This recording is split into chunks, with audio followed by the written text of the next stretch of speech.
Ẹẹmeji ọ̀tọ̀ọ̀tọ̀ ni mo ti bá wọn jíìyàn gbé, orí ẹlẹ́ẹ̀kẹta lọ́wọ́ tẹ̀ mí.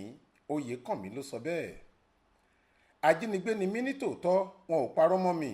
Ẹẹmeji ọ̀tọ̀ọ̀tọ̀ ni mo ti lọ bá wọn kópa nínú iṣẹ́ ìjínigbé èyí tá a ṣe láṣeyọrí. Ẹlẹ́ẹ̀kẹta la ti gbowó rẹ̀ tọ́wọ́ fi tẹ̀ wá.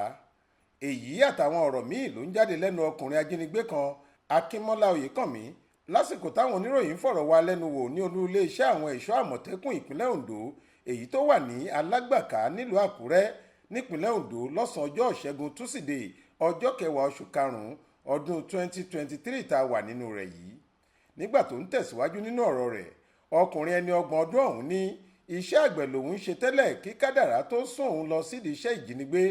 Ó ní àwọn mẹ́ta làwọn jọ ń ṣiṣẹ́ pọ̀ kí ọwọ́ tó tẹ òun nìkan tí àwọn akẹgbẹ́ òun méjì yòókù sì ráàyè sálọ ní tiwọn. Oyèkánmi ní iṣẹ́ ẹlẹ́ẹ̀kẹta tí àwọn jọ ṣe ni ti ọkùnrin kan tí àwọn jí gbé lágbègbè Mòwe nípínlẹ̀ Ògùn láìpẹ́ yìí. Àwọn ẹbí ọkùnrin náà ló ní wọn kò tí ì sanwó ìtúsílẹ̀ rẹ̀ títí tó fi kú sínú ìgbèkùn àwọn látàrí ìbọn tó ṣèṣì bá látọwọ́ òun. Nígbà tó ń sọ̀rọ̀ lórí ìṣẹ̀lẹ̀ ọ̀hún, adarí ẹ̀ṣọ́ àmọ̀tẹ́kùn nípínlẹ̀ Ondo olóyè Adétúnjì Adélẹ́yẹ ní ọwọ́ àwọn tẹ Oyèkánmi pẹ̀lú ìfọwọ́sowọ́pọ̀ ẹ̀ṣọ́ àmọ̀tẹ́kùn ìpínlẹ̀ Ògùn.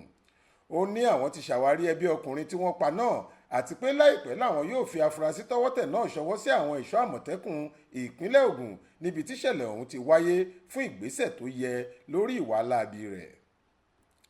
Olúṣèyẹ Ìyádé ló ṣàkójọ ìròyìn yìí fún iléeṣẹ́ tẹlifíṣàn Aláròyé online.